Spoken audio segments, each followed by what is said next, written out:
Assalamualaikum warahmatullahi wabarakatuh. Perkenalkan, nama saya Rian Fadilah. Di sini saya akan menjelaskan tentang hambatan-hambatan dalam komunikasi massa. Dalam setiap komunikasi itu pasti ada hambatan, tidak hanya dalam komunikasi massa. Komunikasi organisasi juga pasti ada hambatan. Kelompok juga pasti. Antar pribadi juga pasti, dan komunikasi lainnya juga pasti ada hambatan. Begitu juga dalam hal komunikasi massa juga ada hambatannya. Di sini kita akan membahas tentang hambatan-hambatan dalam komunikasi massa terbagi dalam 3 hal. Yang pertama adalah hambatan psikologis, yang kedua adalah hambatan sosiokultural, yang terakhir adalah hambatan interaksi verbal. Nah, yang pertama kita akan membahas tentang hambatan psikologis. Kenapa sih disebut dengan hambatan psikologis? Ya, karena hambatan tersebut merupakan unsur-unsur dari kegiatan psikis manusia yang terdiri dari kepentingan, prasangka, stereotip, dan motivasi. Oke, kita akan membahas tentang kepentingan dulu. Bahwa manusia itu kenapa kepentingan? Karena setiap manusia itu pasti akan memperhatikan stimulus yang ada hubungannya dengan kepentingannya. Ya, kalau tidak ada kepentingannya, dia tuh akan melewatkannya gitu aja. Ditambah lagi bahwa komunikan itu adalah mempunyai dalam komunikasi massa itu bersifat heterogen. Ya, sangat kompleks sekali karena kita tuh bisa mengelompokkan itu dari jenis usia,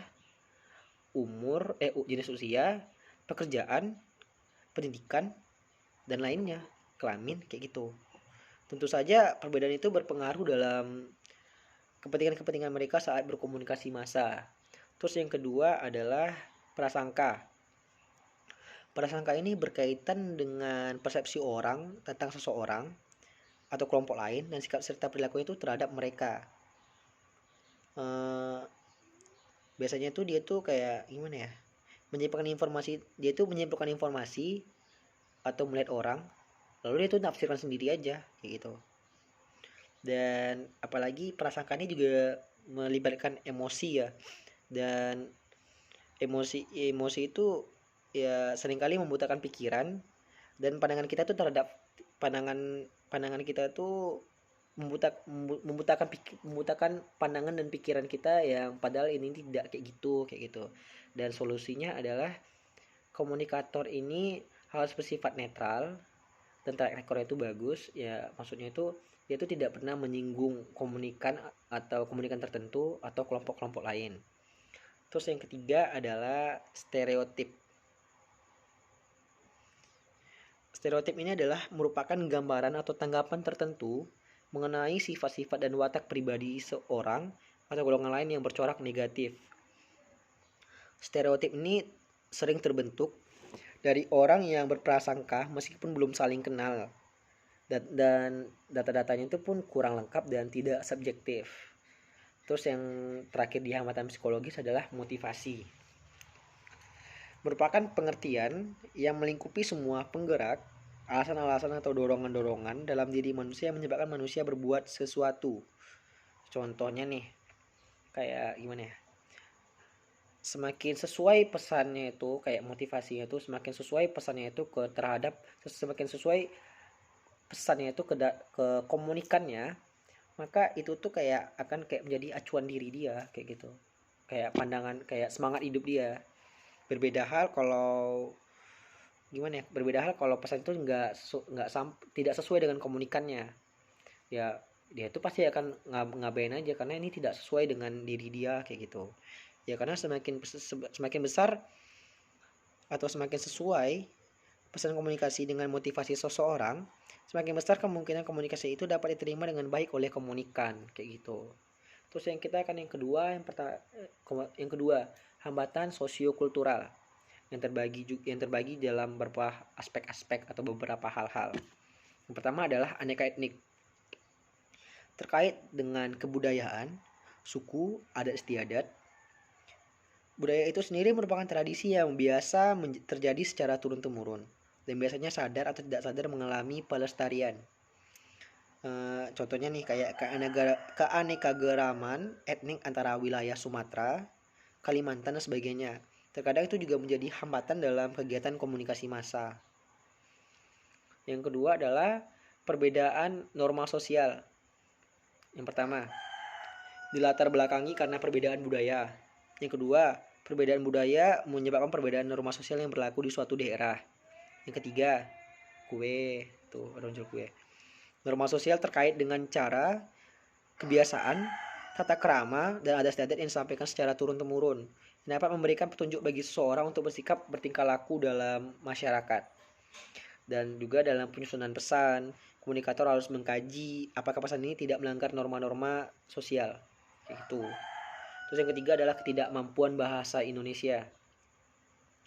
Ya, pesannya itu tidak yang disampaikan melalui media massa distandarkan menggunakan bahasa Indonesia kecuali program acara tertentu. Satu lagi kayak gimana ya?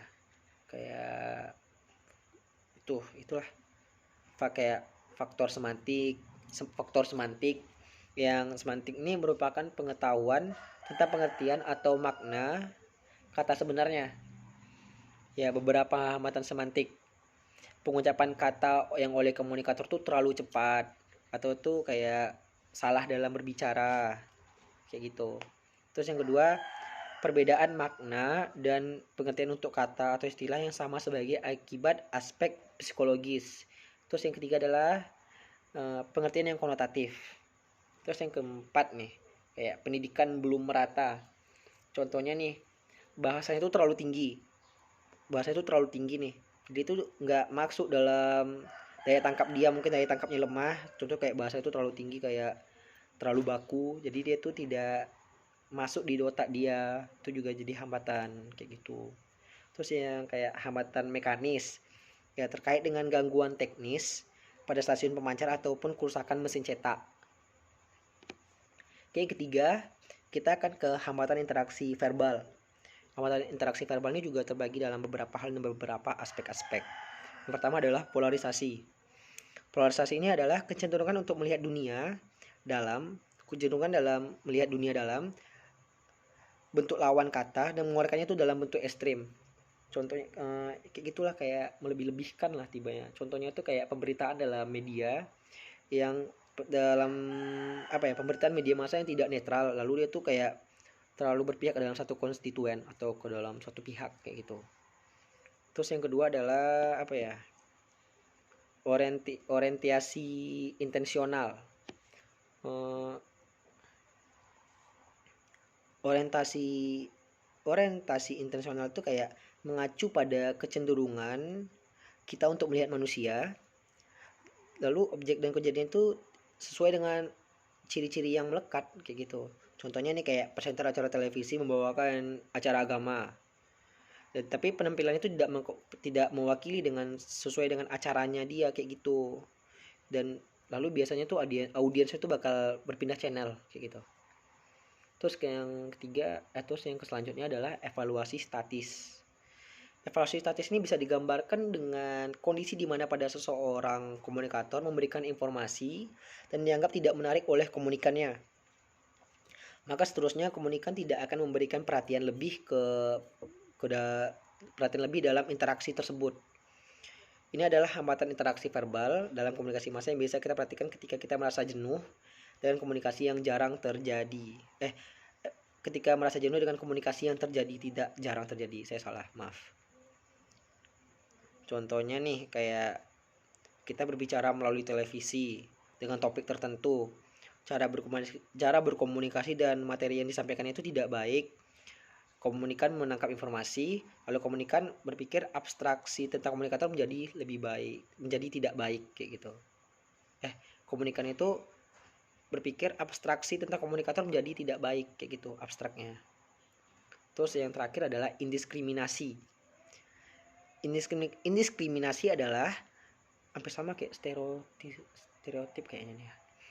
Komunikan dihadapkan dengan seorang komunikator, reaksi pertama komunikan adalah memasukkan komunikator itu ke dalam kategori tertentu. Bisa berdasarkan bangsa, agama, atau disiplin ilmu. Misalnya nih dalam tayangan televisi menampilkan seorang pengacara.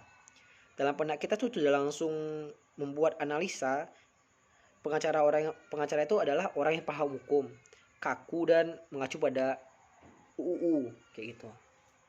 Segitu sih yang bisa saya sampaikan. Lebih dan kurang saya mohon maaf. Wabillahi taufiq hidayah. Wassalamualaikum warahmatullahi wabarakatuh.